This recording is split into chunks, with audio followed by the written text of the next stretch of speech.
నమస్తే, welcome to number one news. Top news, top ఎనాలిసిస్కి స్వాగతం. నేను రవీంద్ర. నాగబాబు పొలిటికల్ కెరీర్ దానిపై గత కొద్ది రోజులుగా ఊహాగానాలు ఎక్కువగా వినిపిస్తున్నాయి. ఒక చర్చ నడుస్తుంది.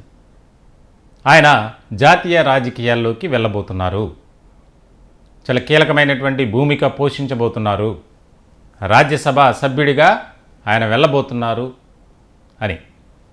ఇప్పుడు దానికి బ్రేక్ వేస్తూ, అంటే వస్తున్నటువంటి వినిపిస్తున్నటువంటి వార్తల్లో వాస్తవం లేదు, దానికి సంబంధించి ఆయన ఆంధ్రప్రదేశ్ రాష్ట్ర రాజకీయాల్లోనే ఉండబోతున్నారు అని పవన్ కళ్యాణ్ ఒక ప్రకటన చేసినట్లు మనకి సమాచారం అందుతుంది. గత కొద్ది రోజుల నుంచి ఆయన ఎమ్మెల్సీగా ఇంట్రెస్ట్ లేదు, జాతీయ రాజకీయాల వైపే నాగబాబు చూస్తున్నారు, ముఖ్యంగా పవన్ కళ్యాణ్ కూడా అదే ఆలోచనతో ఉన్నారు అనేది చర్చ నడిచింది. ఇలాంటి సందర్భంలో ఆంధ్రప్రదేశ్లో ఎమ్మెల్యే కోటాలో 5 ఎమ్మెల్సీలు ఖాళీ అయ్యాయి.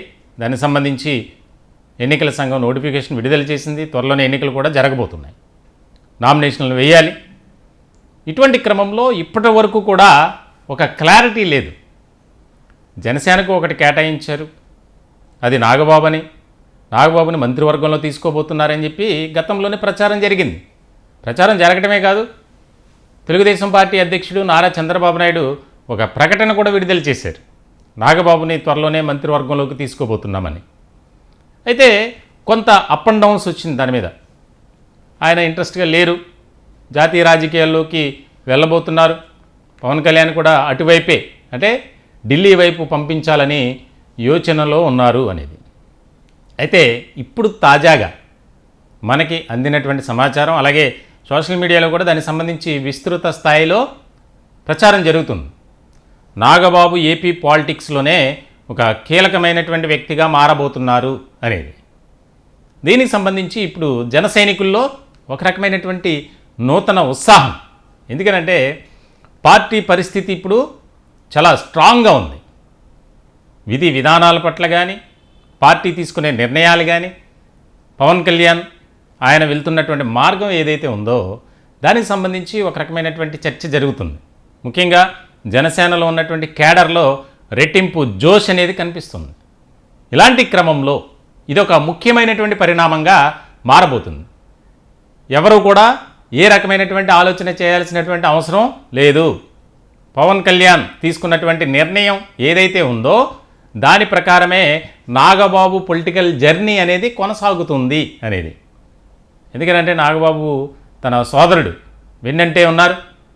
పార్టీ ఎప్పుడైతే స్థాపించారో అప్పటి నుంచి కూడా ఒక కీలకమైనటువంటి వ్యక్తిగా జనసేనలో ఉన్నారు నాగబాబు. ఆయనకు పదవులు ఇచ్చినా ఇవ్వకపోయినా చాలా ఆయన స్ట్రాంగ్గా పనిచేసినటువంటి వ్యక్తి. కాబట్టి ఆయన్ని మనం కాపాడుకోవాలి. రాష్ట్ర రాజకీయాల్లో సుస్థిరమైనటువంటి స్థానం జనసేనకు రావాలి. ఇప్పటికే జనసేనకు ఒక రకమైనటువంటి ప్రత్యేకమైనటువంటి గుర్తింపు వచ్చింది. మరి ఇటువంటి క్రమంలో ఇంకా దాన్ని మనం బలోపేతం చేసుకోవాలి. రాష్ట్ర రాజకీయాల్లో సుస్థిరమైనటువంటి స్థానం కోసం మనం పనిచేయాలి. ఇలాంటి సందర్భంలో నాగబాబు ఢిల్లీ కాదు, స్థానికంగా అంటే ఆంధ్రప్రదేశ్ రాష్ట్ర రాజకీయాల్లో ఉండాలి అనేది. ఆయన మరికొద్ది రోజుల్లోనే నామినేషన్ వేయబోతున్నారనేది కూడా ప్రచారం జరుగుతుంది. అధికారికంగా ప్రకటన విడుదల చేయకపోయినా సోషల్ మీడియాలో జరుగుతున్నటువంటి ప్రచారం మనం చూడొచ్చు. ఎమ్మెల్సీ అభ్యర్థిగా శ్రీ కొనిదెల నాగబాబు గారి పేరు ఖరారు. శాసనసభ్యుల కోటాలో నిర్వహించే ఎమ్మెల్సీ ఎన్నికలకు కూటమిలో భాగంగా జనసేన అభ్యర్థిగా శ్రీ కొనిదెల నాగబాబు గారి పేరును పార్టీ అధ్యక్షులు శ్రీ పవన్ కళ్యాణ్ గారు ఖరారు చేశారు. పార్టీ రాష్ట్ర ప్రధాన కార్యదర్శిగా శ్రీ నాగబాబు గారు సేవలందిస్తున్నారు. ఎమ్మెల్సీ అభ్యర్థిగా నామినేషన్ దాఖలు చేయాలని శ్రీ నాగబాబు గారికి సమాచారం ఇచ్చారు. నామినేషన్కు అవసరమైన పత్రాలు సిద్ధం చేయాలని పార్టీ కార్యాలయాన్ని శ్రీ పవన్ కళ్యాణ్ గారు ఆదేశించారు. పి హరిప్రసాద్ అంటే ఆయన పేరుతో ఇప్పటికీ ఇంకా బయటికి అది ఆ ప్రెస్ నోట్ రూపంలో రాలేదు, కానీ సోషల్ మీడియాలో జరుగుతున్నటువంటి ఇదొకటి.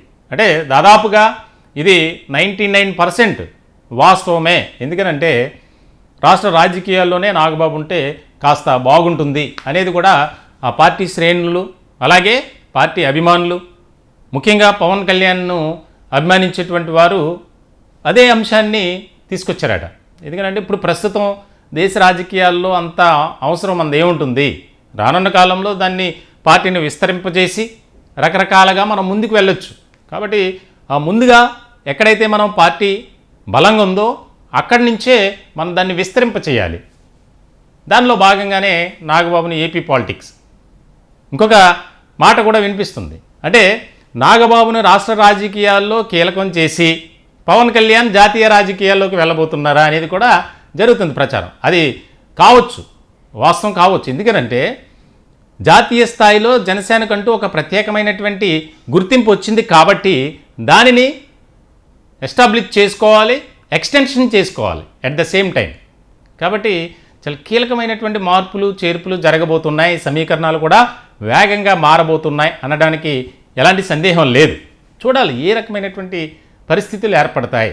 ఇప్పటికే రాష్ట్ర రాజకీయాల్లో రెండవ అతిపెద్ద పార్టీగా జనసేన ఉంది.